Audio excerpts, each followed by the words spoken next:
हम पढ़ेंगे fifth chapter dryland agriculture के बारे में। ड्राईलैंड एग्रीकल्चर क्या होता है? Dryland agriculture means cultivation of a crop entirely under rainfed condition. मतलब ऐसा एग्रीकल्चर जिसमें कल्टीवेशन होता है क्रॉप के पूरे रेनफेड कंडीशन में, मतलब कि पूरे के पूरे बारिश के कंडीशन में, इरिगेशन यहाँ नहीं होता है। According to the principle of agronomy के हिसाब से रिटन है रेडी मतलब एक बुक है Reddy and Reddy principal of agronomy. इसके मुताबिक ड्राईलैंड एग्रीकल्चर को क्लासिफाइड 3 ग्रुप में किया गया है on the basis of annual rainfall. Annual rainfall के हिसाब से ड्राईलैंड एग्रीकल्चर को 3 ग्रुप में डिवाइड किया गया है principal of agronomy book by Reddy and Reddy के द्वारा। तो जिसमें एक होता है ड्राई फार्मिंग। ड्राई फार्मिंग क्या होता है? ड्राई फार्मिंग होता है कि cultivation of a crop in area, मतलब कि कल्टीवेशन ऑफ क्रॉप एरिया जहाँ पे annual rainfall less than 700 mmc होता है। मतलब कि जहाँ पे annual rainfall less than 700 mm होगा वो होगा ड्राई फार्मिंग, और ड्राईलैंड फार्मिंग होगा जहाँ 750 mm और लेस देन 1150 से होगा, वो होगा ड्राईलैंड फार्मिंग। और रेनफेड फार्मिंग क्या होगा? रेनफेड फार्मिंग होगा चाहे रेनफॉल मोर देन 1150 से ज़्यादा होगा, वो होगा रेनफेड फार्मिंग। तो 3 टाइप का क्लासीफाई किया है एनुअल रेनफॉल के हिसाब से, ड्राई फार्मिंग, ड्राईलैंड फार्मिंग और रेनफेड फार्मिंग। जो ड्राई फार्मिंग होता है यहाँ पे जो क्रॉप का फेलियर होता है प्रोलॉन्ग ड्राई स्पेल के कारण होता है during the crop period are the most common. यहाँ पे सबसे ज़्यादा जो क्रॉप फेलियर होता है वो किसके कारण होता है? वो ज़्यादा दिन समय के लिए ड्राई स्पेल के कारण यहाँ पे क्रॉप का फेलियर होता है। ड्राई फार्मिंग जो कि प्रैक्टिस होता है एरिड रीजन में with the help of moisture conservation practice. Moisture conservation practice follow किया जाता है एरिड रीजन में, और ड्राई फार्मिंग एरिड रीजन में होता है। रेनफॉल 750 mm से लेस होता है और प्रोलॉन्ग ड्राई स्पेल यहाँ पे होता है। अल्टरनेट लैंड यूज सिस्टम यहाँ पे सजेस्टेड किया जाता है यूज करना इन दिस रीजन में। और ड्राई फार्मिंग में क्या बोलते हैं, ड्राई स्पेल में अकर होता है but crop failure less frequent. यहाँ पे क्रॉप फेलियर लेस होता है, कम होगा क्रॉप फेलियर। हायर इवेपोट्रांसपिरेशन होता है then the total precipitation is the main reason for the moisture deficit in this area। Higher evapotranspiration होता है देन द टोटल प्रिसिपिटेशन। जितने प्रिसिपिटेशन नहीं होते उससे ज़्यादा यहाँ पे इवेपोट्रांसपिरेशन होता है, जिसके कारण ड्राई स्पेल यहाँ पे आता है, जो कि क्रॉप फेलियर तो कम होता है लेकिन यहाँ पे कुछ कुछ फेलियर होंगे क्रॉप के। Soil and moisture conservation is the key of dry. यहाँ पे भी सॉइल और मॉइस्चर को कंजर्वेशन किया जाता है, ये सेमी एरिड के लिए होता है ये dry land farming. Dry farming किसके लिए? एरिड रीजन में होता था जो कि प्रोलॉन्ग ड्राई स्पेल होता था। ड्राईलैंड फार्मिंग जो होता है सेमी एरिड के लिए होता है जो कि लेस फ्रिक्वेंट होता है ड्राई स्पेल। यहाँ पे रेनफेड किसके लिए होता है? रेनफेड होता है हमारा ह्यूमिड रीजन के लिए, ह्यूमिड रीजन के लिए रेनफेड होगा। यहाँ पे less chance of crop failure होता है ड्यू टू ड्राई स्पेल यहाँ बहुत कम होता है तो लेस चांस होता है क्रॉप फेलियर होने का। एडुकेट रेनफॉल होता है, drainage becomes the important problem in the rainfed. यहाँ पर ड्रेनेज के प्रॉब्लम इम्पोर्टेंट हो जाते हैं रेनफेड कंडीशन की बात करें तो। ये ह्यूमिड रीजन में प्रैक्टिस होता है ज़्यादा से ज़्यादा रेनफेड फार्मिंग। और United national economics and social communist for Asia and the Pacific differentiation between the dryland farming and rainfed farming with the following constituent in the following. अब जो दोनों में डिफरेंस आ रहा है United national economic and social commission के द्वारा, Asia का जो है वो दोनों में डिफरेंस बता रहे हैं ड्राईलैंड फार्मिंग और रेनफेड फार्मिंग का। ड्राईलैंड फार्मिंग कहाँ पे होता है? जहाँ पे रेनफॉल लेस देन 800 mm होगा, और मोर देन 800 मिलीमीटर अगर होता है रेनफॉल तो उसे रेनफेड फार्मिंग बोलेंगे। शॉर्टेज होगा यहाँ पे moisture availability to the crop, यहाँ पे मॉइस्चर कम मिलता है ऐसे क्रॉप को। 800 से कम दिन यहाँ पे 800 mm से कम यहाँ पे रेनफॉल होते हैं। ग्रोइंग सीजन 200 से कम होगा। एरिड और semi arid as well as uplands of sub humid and humid region में होता है। क्रॉपिंग सिस्टम यहाँ पे सिंगल क्रॉपिंग और इंटर क्रॉपिंग होता है। यहाँ पे जो इरोजन आते हैं वो विंड या वाटर इरोजन होता है। लेकिन जब रेनफेड का बात करें तो 800 mm से ज़्यादा यहाँ पे रेनफॉल होता है। मॉइस्चर अवेलेबिलिटी बहुत ज़्यादा होता है। 200 से ज़्यादा दिन तक क्रॉपिंग सीजन होता है। ह्यूमिड और सब ह्यूमिड रीजन यहाँ पे होता है। इंटर क्रॉपिंग और डबल क्रॉपिंग यहाँ पे होता है। वाटर इरोजन यहाँ पे ज़्यादा होता है ये सब एरिया में। तो ड्राईलैंड फार्मिंग में विंड और वाटर इरोजन होता है और रेनफेड फार्मिंग में वाटर इरोजन होता है खाली। अब आता है कि प्रॉब्लम्स क्या होते हैं ड्राईलैंड एग्रीकल्चर्स में। तो आवर कंट्री की बात करें तो इरिगेटेड एरिया यहाँ पे 33% है, 67% ड्राईलैंड एंड रेनफेड होता है यहाँ पे। तो यहाँ पे इरिगेटेड एरिया कितना है 33% और ड्राईलैंड कितना है 67%। ड्राईलैंड एंड रेनफेड है। Out of 143 million hectare of cultivated land, total cropped area is 187.94 million hectare. Dryland agriculture contribute about 44% of the national food grain production. तो ड्राईलैंड एग्रीकल्चर 44% कंट्रीब्यूट करता है national के food grain production में India में। Maximum irrigated area will be achieve 50% after the full utilization of all the resource of irrigation. ज़्यादा से ज़्यादा maximum irrigation area achieve हो सकता है 50% तक अगर हम लोग सारा रिसोर्स का यूटिलाइजेशन फुल पोटेंशियल में करेंगे तो। In this way 50% of the cultivated area remain unirrigated, तब भी 50% एरिया जो होता है अनइरिगेटेड ही रह जाएगा after full exploitation of dry land. It may contribute 70% of the total food production. Full exploitation को ड्राईलैंड एग्रीकल्चर करने के बाद भी may contribute up to the वो कंट्रीब्यूट कर सकता है 75% टोटल फूड ग्रेन प्रोडक्शन का। Pulse and oil seed are the mainly grow in such area. ये सब एरिया में पल्स और ऑयल सीड को ज़्यादा ग्रो किया जाता है क्योंकि पल्सेस और ऑयल सीड को कम वाटर रिक्वायरमेंट होती है in comparison to this cereals crop में। इम्पॉर्टेंट कॉमर्शियल क्रॉप अगर हम कहें तो जैसे कॉटन, कैस्टर, ग्राउंडनट है and all coarse grain, jowar, bajra, maize crops are rainfed. ये सब जो होता है रेनफेड हो जाता है। The major part of the milk, meat, wool hides, bone meals, etc. are also from this area. तो रेनफेड एरिया में मोस्टली को ग्रेन्स को होता है और जो ड्राईलैंड के लिए होता है वो generally pulses and oil seeds को वहाँ पे कल्टीवेशन किया जाता है। और ड्राई फार्मिंग एरिया जितने भी होते हैं are characterized by the very low and highly variable and uncertain yield. Problems of dryland agriculture क्या क्या आता है ड्राईलैंड एग्रीकल्चर में प्रॉब्लम में होता है इनएडिक्वेट एंड अनसर्टेनिटी ऑफ रेनफॉल। मतलब कि यहाँ पे इनएडिक्वेट तो एडिक्वेट रेनफॉल नहीं होती है और अनसर्टेनिटी होती है, मतलब कभी भी अनसर्टेन होता है होना रेनफॉल के लिए। इट्स इराडिक डिस्ट्रीब्यूशन भी प्रॉपरली नहीं हो पाता है हर जगह। Expected rainfall in a year is 650 mm but 80% of it's received in 75 to 90 days of the monsoon season। जब 80% ऑफ द जो रेनफॉल रिसीव होता है उस मॉनसून सीजन जिस समय रहता है उस समय रिसीव होता है 80% ऑफ द रेनफॉल। तो ये सब जब 80% ऑफ द रेनफॉल जब इस समय यूज होगा तो जाहिर सा बात है कि और सीजन के लिए क्रॉप करने के लिए वाटर रिक्वायरमेंट बहुत लेस हो जाता है, तो इसीलिए ज़्यादा क्रॉप भी यहाँ पे नहीं लग पाता है। लेट ऑनसेट और अर्ली सेसेशन ऑफ रेन्स, या तो जल्दी आ जाना मॉनसून का या लेट आना, प्रोलॉन्ग ड्राई स्पेल होना क्रॉप पीरियड में, low moisture retention capacity, moisture आता है तभी वो रिटेन नहीं हो पाता है, poor soil fertility condition, soil fertility condition भी यहाँ पे पुअर है, सोशियो इकोनॉमिक कंस्ट्रेंट, जितनी भी सोशियो इकोनॉमिक प्रॉब्लम्स है वो भी उसको हानिकारक करते हैं।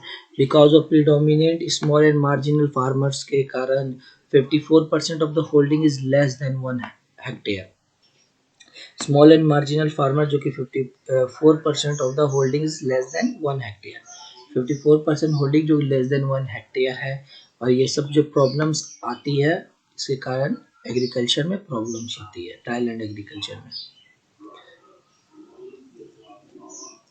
Technology and development, constant technology भी वहाँ होते हैं अच्छे से नहीं हो पाता है, डेवलपमेंट भी नहीं हो पा रहा है जिसके कारण लिमिटिंग इंफ्रास्ट्रक्चर रहता है development and unproper and ultimately availability of credits and agriculture inputs.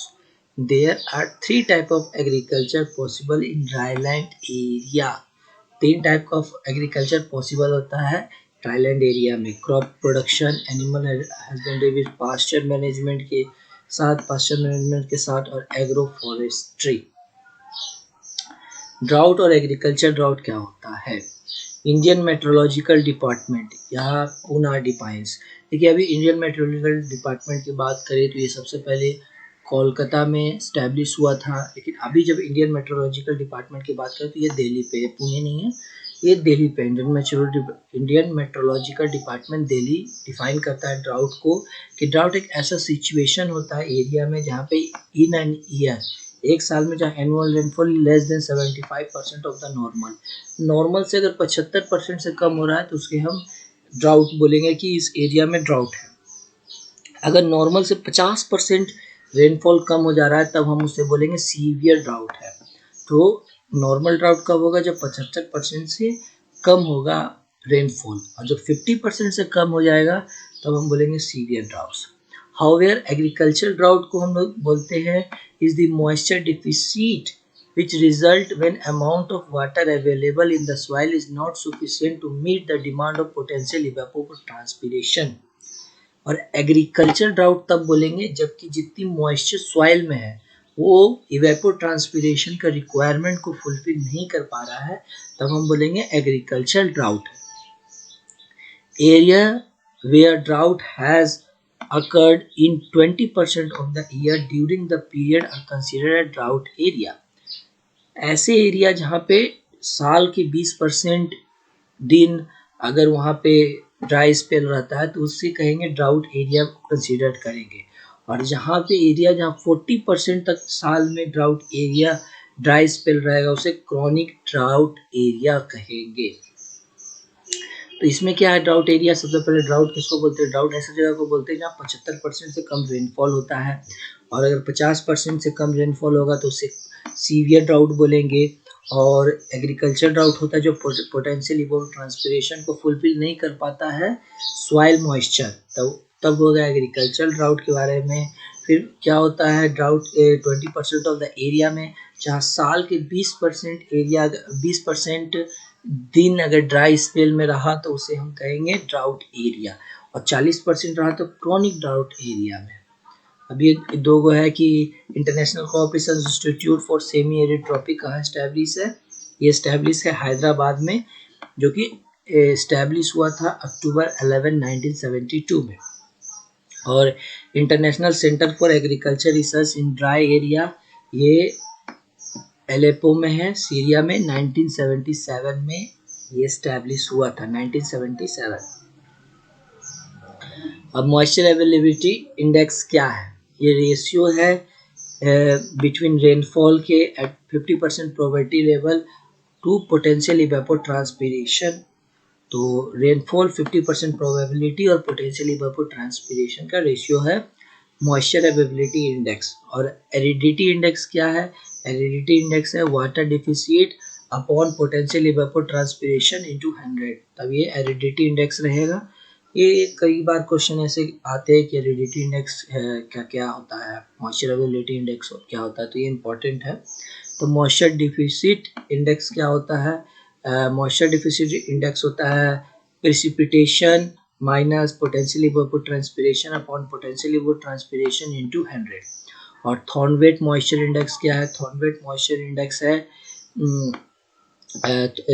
Actual evapotranspiration upon potential evapotranspiration को थॉर्नवेट मॉइस्चर इंडेक्स बोलते हैं।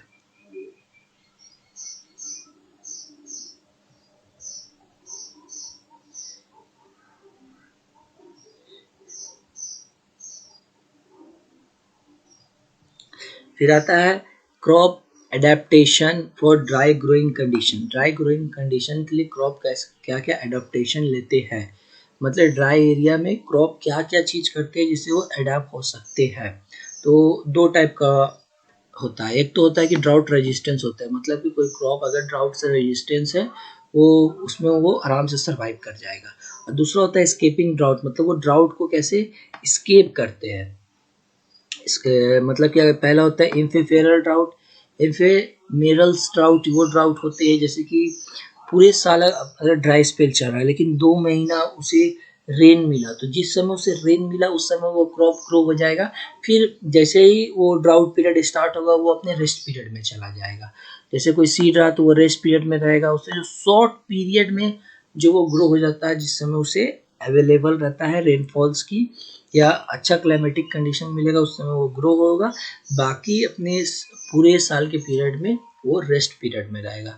तो इम्फेफेरल ड्राउट इसे बोलते हैं। और अर्ली मैच्योरिटी वैरायटी मतलब कि वो जल्दी से जल्दी मैच्योर हो जाना जिस समय उसे अवेलेबल मिलेगा वाटर के लिए, वैसा वैरायटी। तो दो होता है स्केपिंग ड्राउट, इस तरीके से वो ड्राउट को स्केप कर देते हैं कि वो रेस्ट पीरियड में चले जाएंगे तो स्केप कर दिए ड्राउट, वो ज़्यादा समय तक नहीं हो पाएगा। और ड्राउट रेजिस्टेंस में क्या होता है, या तो वो अवॉइड करते हैं या तो टॉलरेट करते हैं। टॉलरेट मतलब उसे वो कुछ हद तक ही मतलब कि हद तक रोक पाते हैं। और अवॉइडिंग मतलब उसे अवॉइड कर देते हैं। कैसे अवॉइड करेंगे, या तो कंजर्विंग वाटर करते हैं या तो इम्प्रूव वाटर अपटेक को। वाटर अपटेक करके कर लेंगे या तो वाटर को कंजर्व करके। वाटर कंजर्व कैसे करते हैं, वो अपने मॉर्फोलॉजिकल चेंजेस लाते हैं, जैसे क्लोजर स्टोमाटा अर्ली क्लोजर कर देते हैं, इंक्रीज फोटोसिंथेटिक इफिशियंसी कर देते हैं, लो रेट ऑफ क्यूटिकुलर ट्रांसपिरेशन कर देते हैं, लिपिड जो होता है डिपॉजिट होता है लीव्स में करना, रिड्यूस लीफ एरिया। तो ये सब चेंजेस लाके वो वाटर को कंजर्व कर लेते हैं। और इम्प्रूव वाटर कर देते हैं मतलब रूट सिस्टम को अच्छा कर देना उनका, और इंक्रीज प्लांट ऑस्मोटिक पोटेंशियल को कर देना। तो इस तरीके से वो वाटर अपटेक अच्छा से इम्प्रूव करते हैं, मतलब प्लांट में ऐसा सिस्टम करते हैं वाटर अपटेक को अच्छा से कर पाए। दूसरी जगह कंजर्विंग वाटर स्टेट, वाटर को कंजर्व करते हैं अपने डिफरेंट डिफरेंट मॉर्फोलॉजिकल चेंजेस लाके, जैसे स्पाइंस ला देना अपने में, स्टोमेटो को क्लोज कर देना कि ट्रांसपीरेशन कम हो जाए इस पे, और लीव्स को थिक कर देना कि उसमें ज़्यादा से ज़्यादा वाटर स्टोर हो सके। ये सब मॉर्फोलॉजिकल लाते हैं जिसके कारण वो अवॉइड कर सकते हैं स्ट्रेस को। टॉलरेट किस तरह से करते हैं, या तो हाई डिग्री टॉलरेंस करते हैं मेटाबॉलिक स्ट्रेस, या तो मेटाबॉलिक सिस्टम को इस तरीके से कर देते हैं, या प्लास्टिक स्ट्रेस लाते हैं, या फिर वो stress by maintaining high water potential करते हैं, रेजिस्टेंस टू डिहाइड्रेशन रखते हैं, प्रिवेंशन ऑफ सेल कोलैप्स के लिए by maintaining higher osmotic pressure by accumulating higher amount of solute. तो ये सब के थ्रू वो प्लांट कोई भी ड्राईलैंड एरिया में आराम से सरवाइव कर पाता है। ये सब मॉर्फोलॉजिकल चेंजेस लाके अपने रूट सिस्टम को डेवलप करके या अवॉइड करके या टॉलरेंट करके, ये सब सिस्टम में वो अच्छे से सरवाइव कर पाते हैं।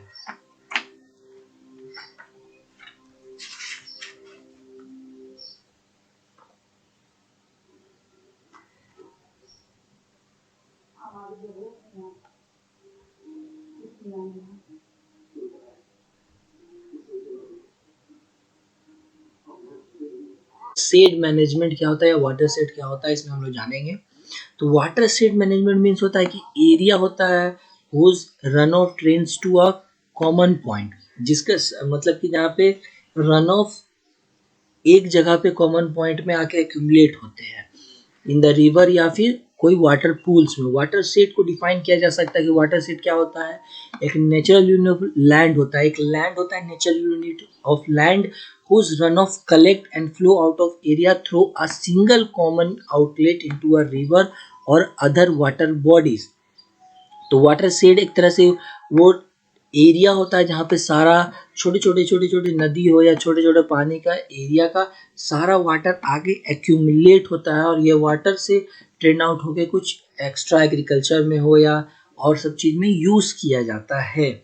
It is a drainageable basin, drainageable basin होता है which is demarcated by the ridge और गलीज, रीच और गलीज से बना हुआ रहता है। वाटर शेड क्या होता है, ड्रेनेज एरिया और catchment area. Water shade drainage area या फिर उसको कैचमेंट एरिया भी बोल सकते हैं। कैचमेंट एरिया क्योंकि यहाँ पे वाटर कैच करता है। वाटर कलेक्टिंग एरिया, यहाँ पे वाटर कलेक्ट होता है इसलिए catchment area. Is larger but the area of watershed is comparatively smaller. जितना भी कैचमेंट एरिया जनरली होता है ये लार्जर एरिया में होता है। वाटर शेड की बात करें तो वाटर शेड इसी टाइप को सिमिलर होता है बट ये स्मॉलर एरिया में होता है। Watershed area is the unit, एक यूनिट होता है from the both angles, land unit और water bodies unit, but there are separate unit for both land and water in the catchment area. Therefore, catchment area comprises of all the areas from which water flows out into a common river or waterfall. The different river tributaries having different water catchment area flows out into a common larger river. मतलब tributaries जितना भी होते हैं different reverse का, मतलब कि जितने भी डिफरेंट के ट्रिब्यूटरीज होते हैं वो कॉमन लार्जर रिवर में जाके मिल जाते हैं। द लार्जर ड्रेनेजेबल एरिया इसको रिवर बेसिन, जो लार्जर ड्रेनेजेबल बेसिन होता है उसे रिवर बेसिन बोला जाता है। The water catchment area of a tributary is called sub catchment area and the difference catchment area में be identified in it for its certain part. The catchment area of the certain part is called watershed area. There may be a variation in the watershed area. When these variations are more in number, it means that the area is hilly, undulating. Or we get smaller watershed area where is the plains we get larger. The watershed for the agriculture purpose may be several field of a farmer that contribute runoff water to the flow at the lower point. देखिए water set क्या होता है, water set area एक area होता है जहाँ पे different different reverse के कलेक्ट होता है वाटर, एक जगह पे वाटर कलेक्ट होता है ड्रेनेबल, यहाँ से फिर यूज़ किया जाता है डिफरेंट पर्पस के लिए। जहाँ पे water set generally undulating land रहेगा, मतलब जहाँ प्लेन लैंड नहीं रहेगा वहाँ पे वाटर सेट छोटा बनता है, लेकिन जहाँ पे प्लेन लैंड रहा, पूरे प्रॉपर लैंड के साथ रहा और कैचमेंट एरिया अच्छा से हो जा रहा है तो वहाँ पे वाटर सेट बिगर एरिया में कन्वर्ट होगा, क्योंकि वहाँ पे अंडुलेटिंग लैंड नहीं है, मतलब लैंड पूरे फ्लैट है। तो वाटर सेड किससे डिपेंड रहता है, टोपोग्राफी, वहाँ का टोपोग्राफी कैसे है। Run off from the upper field entirely into the lower field in a watershed causes the soil and water erosion. तो ये मतलब कि रन ऑफ जो होता है अपर फील्ड से इंटर्स होता है वो लोअर फील्ड में, ये इन अ वाटर सेड ये सब काउजेस करते हैं सॉइल एंड वाटर इरोजन को भी। Soil conservation measures in an isolated manner are not sufficient to check the erosion. Soil conservation manner करना एक isolated manner में ये sufficient नहीं होता है erosion को check करने के लिए। Therefore, it is necessary that soil conservation measures should be adopted. तो ये necessary होता है कि soil कंजर्वेशन मेजर अडॉप्टेड किया जाए वाटर शेड बेसिन में instead of personal individual field में। तो soil conservation major watershed basin में ही एडॉप्शन करना चाहिए instead of personal individual field के। इन द ड्राईलैंड एरिया, जितने भी ड्राईलैंड एरिया होते हैं, soil and water erosion, flood etcetera are the major problem होते हैं, सॉइल होना, वाटर इरोजन, फ्लड, ये सब। Considering this point, the government of India has a launch a watershed management programme in the 7th 5-year plan. तो 7th 5-year plan में watershed management को लाया गया था। 7th 5-year प्लान में ही 15 एग्रो क्लाइमेटिक जोन का भी लाया गया था प्लानिंग कमीशन के द्वारा। Plan to develop dry areas on the basis of watershed, जिसमें ड्राईलैंड एरिया को on the basis of watershed के हिसाब से प्लान किया गया था डेवलप करने का।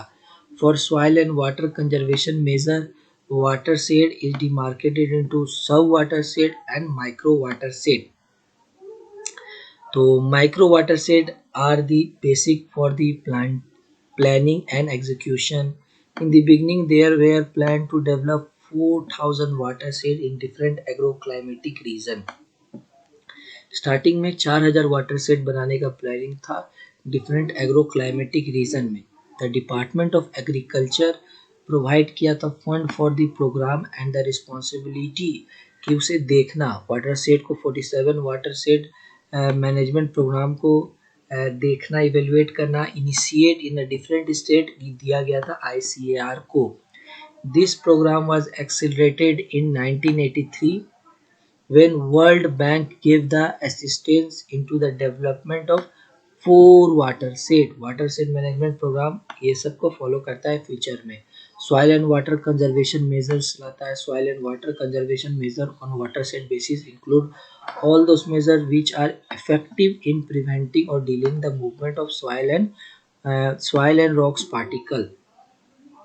प्रिवेंट करने में जो कि मदद करते थे सॉइल एंड रॉक्स पार्टिकल को, मतलब इफेक्टिव डिले कर देना मूवमेंट इन सब का, इसे सॉइल और कंजर्वेशन मेजर्स करने के लिए यूज होता था। In its emphasis is given on the soil surveying, जिसे सॉइल सर्वेइंग को एम्फेसिस दिया गया। Contour and graded bunding, repairing of old bunds, dams, land reclamation, digging of farm and ponds। इसके लिए एम्फेसिस दिया कि सॉइल सर्वे करना, कंटूर बनाना, graded bunding करना, ओल्ड बंड्स को बनाना, डैम्स बनाना, लैंड को सही करना, डिगिंग करना फार्म के लिए, पॉन्ड को डिग करना, ये सब किया गया सॉइल और कंजर्वेशन मेजर्स के लिए। Scientific dry farming, the agriculture activities like contour plowing, pre-monsoon plowing, deep plowing, mulching, development of new varieties according to agroclimatic zone, weed control, integrated nutrients management and integrated pest management improve the production in dryland area। तो dryland area में क्या क्या लाया गया? Dryland area में deep ploughing, pre monsoon ploughing, mulching, new variety का development करना, agroclimatic zone के हिसाब से न्यूट्रिएंट मैनेजमेंट को लाना, पेस्ट मैनेजमेंट लाना, ये सब इंक्रीज किया प्रोडक्शन ड्राईलैंड एग्रीकल्चर में।